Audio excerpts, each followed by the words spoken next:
On the news, reactions trail Presidential Tribunal's verdict upholding Buhari's victory. Northern governors seek solution to banditry, kidnapping in region. And Mozambique rally turns bloody, leaving 10 people killed.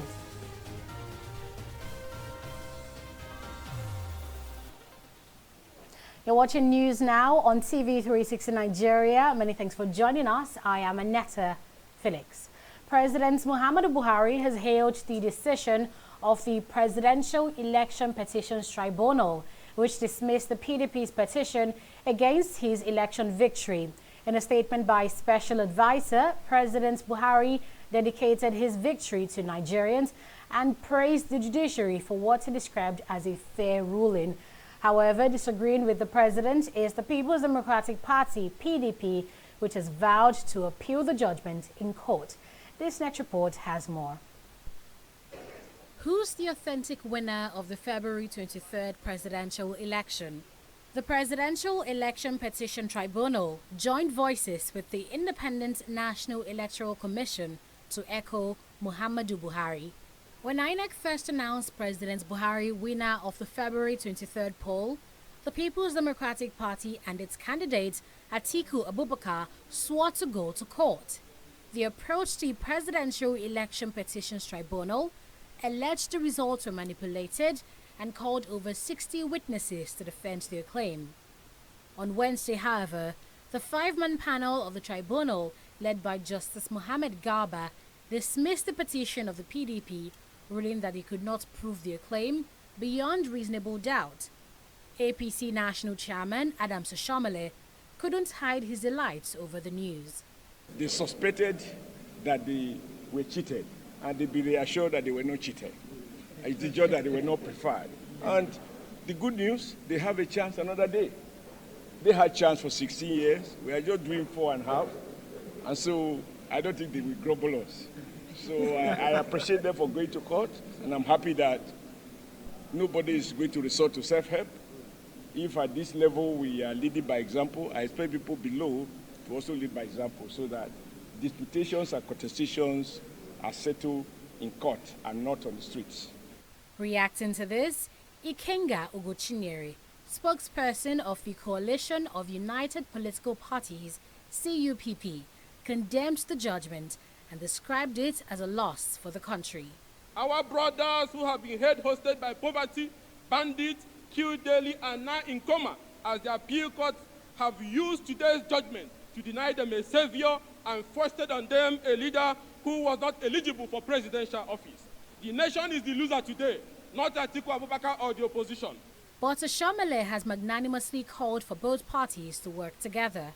He says the priority shouldn't be who bears the president's tag, but the welfare of Nigerians. We all can come together, both the opposition and the governing party, through constructive engagement, assist government to do what it has to do, to ensure that life is better for the average Nigerian. Mike Ozekome, counsel to the PDP, says the case is far from over. We are appealing this judgment. A lot of things are wrong with it.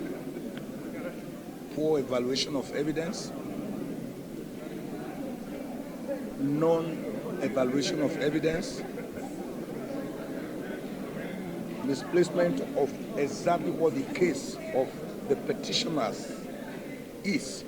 It's not unusual for politicians to contest election results in court. But 6 months after the initial poll was conducted, the polity is still tense over the presidential election results.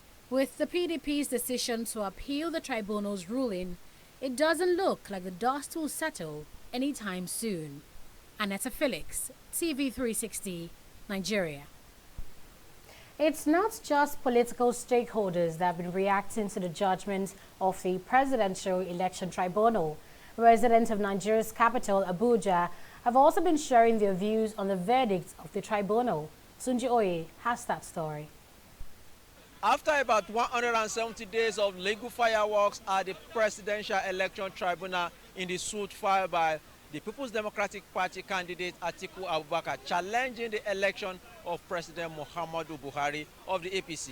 The matter has been laid to rest by the Court of Appeal. The court on Wednesday struck out applications by Atiku to have the victory of President Buhari quashed after failing to convince the court that the election was rigged and the president was not qualified to stand for the election on the basis of his certificate. The case has been won and lost, just like the election. But how are Nigerians reacting to the judgment? It's impossible for anybody that they have declared winner to opposition to come and win that person or turn the judgment, because what is on ground, the limitation to the time of giving evidence is so small. To me, partially, I would say partially. To me, my own personal opinion, I will not believe that the judgment was good enough. You understand? Because an incumbent president, you cannot overrule his decision. He influenced every other area in every other system in Nigeria, including the judges. It takes a major role on them. There's no way that thing can be overturned. They have done their best, because all the witnesses that were presented could not prove the evidence before the tribunal. And I want to tell you, by the grace of God, we've had a very perfect election. Mr. President is well overqualified to be the President of the Federal Republic of Nigeria, because he has all that it takes that he can govern this country. 100% agree with that tribunal judgment. It's a pure judgment of the law. You don't carry emotion, go to court. It is just a point of law. You must go and raise in court. You don't carry emotion that you are doing that. The court bring out all the facts and they nullify everything that the article and PDP has nothing against Buhari. I'm yet to recover from the shock. That's not how to pass judgment. We are talking about certificates here. We are talking about documents you sworn on oath that you have. My dear, PDP is answering you. Your oath was false. They want to see. You claim you have certificate. Good. Nobody is disputing that. If you say you have them, good. You provide them. Let them see. You told the whole world that you have your certificate with the Nigeria, with your military board. They said your documents are not there. Though the PDP and its candidates have indicated their readiness to approach the Supreme Court to reverse the judgment, many Nigerians are of the opinion that upturning the 2019 presidential election will be an Herculean task for the PDP, though not impossible. From Abuja, Tunjioye, TV360 News. The federal government has once again pledged continued support and commitment to protecting the lives and properties of Nigerians living abroad. Chairman of the Nigerians in Diaspora Commission, Abike Dabiri Erewa, made the remark while receiving the first batch of Nigerians evacuated from South Africa following the recent wave of xenophobic attacks. Of the 320 Nigerians that had been expected back to the country, only 187 were successfully repatriated, and the government says it will not relent in its efforts to get others back. Our correspondent Oyin Adekunle now reports. Nigerians disembarking from this particular plane, which touched down at about 9:35 p.m. Many of the Nigerians, they are happy to be back home, and particularly this is one flight or arrival that means a lot for Nigerians, because they can now at least get first-hand information from these Nigerians who have decided to come back home. President Muhammadu Buhari had ordered the evacuation of Nigerians after he received the report of the special envoy sent to South Africa to meet with President Cyril Ramaphosa. After a 15-hour delay attributed to plans by the South African authorities to frustrate the evacuation process, 187 Nigerians finally succeed in putting their nightmares behind. For many of these people, the desire to make ends meet for their families is the reason they left Nigeria in the first place, and to now return almost with nothing is what saddens them. I regret I went to South Africa. I regret. If I know that South Africa is a place that you can go, you can make it, I could not travel to South Africa. There's no job in South Africa. Before you make it to South Africa, I will say the truth. You will do bad thing. My friend, they deceived me. They drive Infinity. They will go to hotels, they buy me drink, I eat with them. So I don't know they did all those things. They said I should come to South Africa. I went to South Africa. When I went to South Africa, even my PTA, they finished all my PTA. They drove me outside. I slept outside in winter time. Many fled for their lives, leaving all that matters to them behind, including their families. I lost everything. I didn't come back with it. I only come back with my bag. Even my children is still there. I still have 2 children there. I have to go. They stopped cars and taxis on the way. They will tell you to identify yourself if you're not able to speak their language, even though I can speak a bit, but they will still say the accent is not from their side. They'll start pulling you down and killing and doing stuff. I don't plan to go back because I have a valid permit.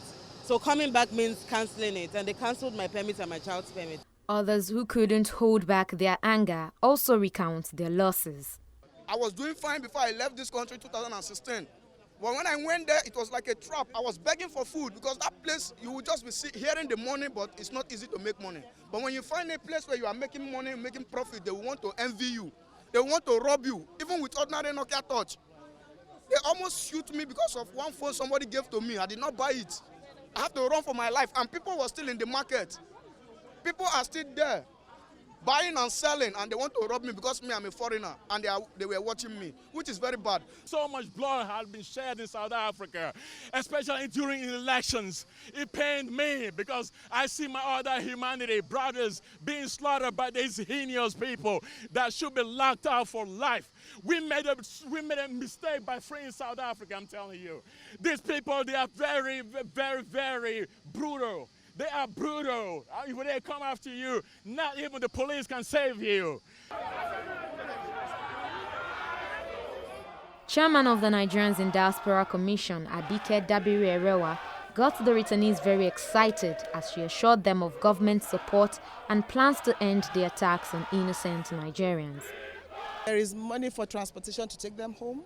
They all have homes.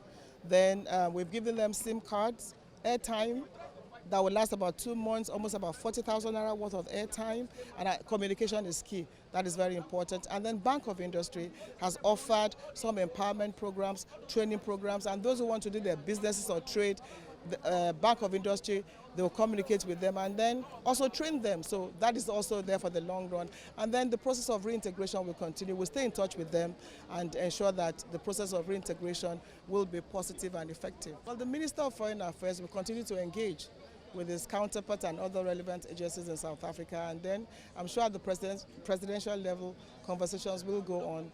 And the idea is that we really don't need to break any relationship. We should be stronger, not weaker, and together as Africans we really should build a stronger African continent. So everything should be done to make the relationship bigger and better as long as South Africa stops the killing of blacks. So far, over 600 Nigerians have shown interest in coming back home from South Africa.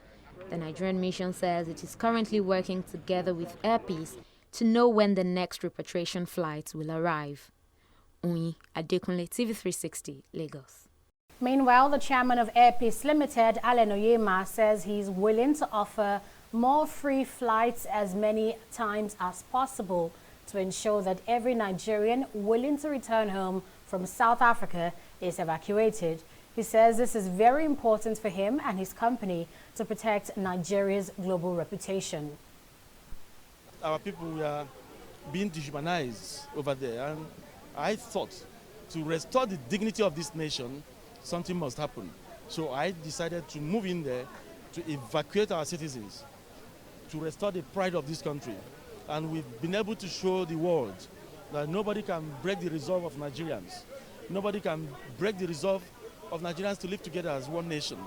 And also to give these victims a sense of belonging. This is ready to do as many trips as there is a single Nigerian remaining in South Africa who is willing to come back to fatherland.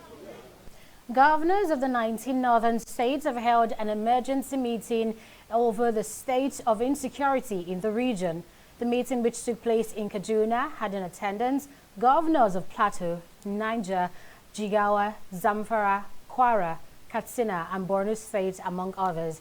They deliberated on the report of the Committee on Insecurity in the North and discussed recommendations on how to halt the disturbing spate of kidnapping, banditry and armed robbery in the region. The governors addressed the National Livestock Transformation Plan proposed by the federal government, pledging support for the initiative. Newly appointed leader of the Yoruba race, Adebanji Akintoye, is calling for an end to attacks and killings in southwest Nigeria and other parts of the country. Akintoye was in August elected the 4th leader of Yoruba land after polling 73 votes to defeat other contenders. He has promised to uphold the legacies of past Yoruba leaders and promote unity among every member of the tribe. Adeshawa Odushoga has that story. After the death of past Yoruba leaders like Obafemi Awolowo, Adekunle Ajasin and Abraham Adesanya, 84-year-old professor of history Adebanji Adetoye was appointed to fill the vacuum. At this press conference in Lagos, the newly appointed leader assured the Yoruba people of profound leadership while calling for unity. I and all who will work with me will, in all things, uphold and showcase the Awolowo legacy. Awolowo legacy as the noblest and proudest modern legacy of our Yoruba nation. That's the pure spring with the waters of which I was nurtured by Awolowo's own hands. I recognize that the choice that I am making today, after painstakingly wrestling with the mountain before me, takes me to tread a different path in the service of our nation. Akintoye in his address voiced concerns over incessant killings and harassment of Nigerians on their farmlands by suspected herdsmen. The dangers facing our Yoruba nation are staggering. We are faced by nothing less than an invasion of our ancestral homeland and by unrelenting harassments and killings of our people on our farms, villages, and highways. In the atmosphere of the ethnic cleansing that is going on in Nigeria, many of our people can no longer be sure of basic safety in their daily lives. More and more of our farming folks are abandoning farming altogether. The danger of food insecurity, even the danger of economic collapse, stares us in the face. Another man who is calling for an end to these attacks is Tony Onnadi, co-convener of the Movement for New Nigeria. We have seen how it's going, such that the U.S. in July of 2019 declared that what was going on was Fulani ethnic cleansing against the rest of the indigenous nationalities of Nigeria. Fulani ethnic cleansing against the indigenous nationalities of Nigeria, because we all know that they came from outside Nigeria, but they are spreading and making their way to the Atlantic waterfront, killing off everybody and taking over their lands. So what is happening here today is that the Yoruba has organized themselves to make a bid for the extrication of their own territory from that union of death and attrition. The appointment of Akintoye as the 4th Yoruba leader was greeted by mixed reactions, but he vowed to use this position to further promote unity among the Yoruba nation. Adeshawa Odushoga, TV360, Lagos. Nigerian-born Uzoma Asagwara has been elected as a lawmaker into the Manitoba Legislative Assembly in Canada. The psychiatric nurse and community activist was announced winner of Manitoba's Union Station riding on Tuesday, making her the first black bisexual woman in the legislature. She's also one of the 3 black people to have been elected into the 150-year-old parliament. Asagwara described her victory as historic and a sign that Canadians are making sure their elected officials reflect the communities they serve. She also promised to ensure Union Station is represented by a progressive and compassionate Manitoba Legislative Assembly with deep roots in their community. I will take a break now to be right back after this break. Please stay with us. In the last 3 years, we have built a multi-purpose center, which is the envy of all in our constituency. And I can tell you that the people who are living there are already enjoying it. Guy, do you think what this man just said is true? See, I seriously doubt. I'm sure it's one of those their silly lies. Wait, Do you know there's a way to find out if these things he's saying is true or not? This is the Construct app. It gives people like us a sure way to track implementation of constituency projects. It gives valid and verified information on location of projects, amounts allocated, amount funded, the level of job done, and even the profiles of concerned legislators. You and I can post directly on this app. Are you serious? This is the Go-To app if you want to know how our Commonwealth is being expanded by the government. Wow. Let's even see if what this man said is true. Show me. The Construct app is developed by Other People Nigeria with support from USAID and is available on both Google Play Store and Apple Store. And it's true. Of course, I told you.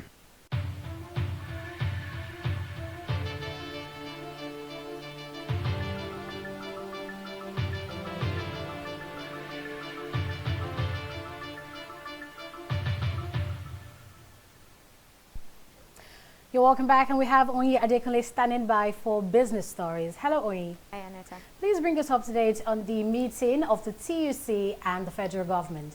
Well, the national leadership of the Trade Union Congress has met President Muhammadu Buhari in Abuja. TUC's new national president, Quadri Olaleye, led other members to the meeting with Buhari at the presidential villa, where they asked the president to tackle Nigeria's economic challenges.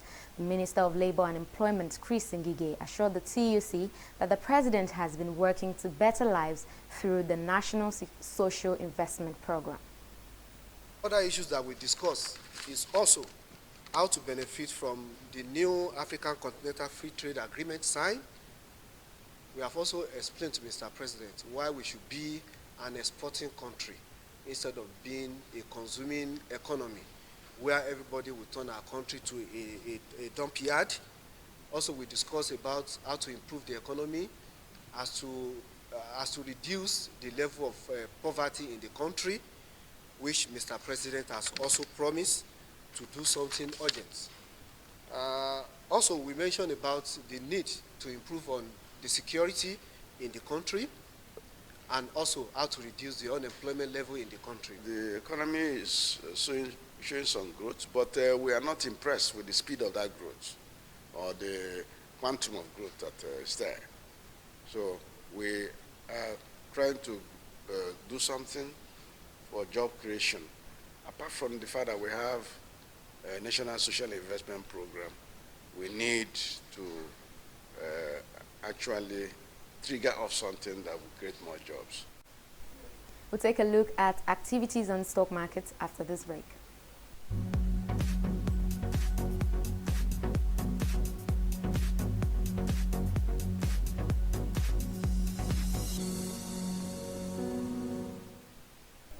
The Nigerian Stock Exchange saw a second day of boost today. The all-share index, which opened at 27,153 basis points, increased by 173 to 27,426 basis points, which is an equivalent of 1.01%. Market capitalization of listed equities also stood at 13.351 trillion naira. Now, despite the positive trend, activity level today was, however, weaker, as 115.4 million units of shares worth 854.286 million naira exchanged hands in 2,816 deals, and that represents a decline of 96 million in volume and nearly 600 million in value traded, respectively. And when we move on, we see on the gainers chart, Nestle maintains the top spot with 80 naira gain, followed by Forte Oil, whose share price added 1 naira and 35 kobo. Good day as well for Dangote Sugar and Guarantee Trust Bank, making combined gains to the tune of 14 kobo. And to the equities that failed to perform well, Nascon Allied, Dangote Flour Mill, and NPF Microfinance Bank all closed in the reds. The Dangote and Flour Mill actually extending losses from previous session. And moving on to the foreign scene, FTSE, Dow Jones and Nikkei all closed on a positive territory. Nikkei actually hit a 4-month high on growing hopes for US-China trade deal. So that's it on business. It's back to you, Aneta. Thanks for that update, Onyi. But it's not so good news in Mozambique, where at least 10 people were killed during a stampede at a campaign rally of President Filipe Nyusi. Witnesses say the stampede happened when people tried leaving a small stadium in the northern city of Nampala at the end of a presidential rally. The incidents claimed the lives of at least 6 women and 4 men. Nyusi is running for a second term in office at general elections scheduled for October 15. UEFA has published a new report that shows record spending in Europe during the summer transfer window. Transfer spending was 29% up on last summer and 19% higher than the previous record set in 2017 summer.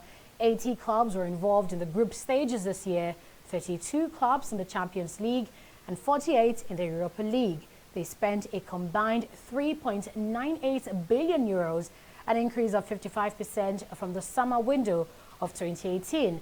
It's on record that forwards and defenders were the most transferred players this summer.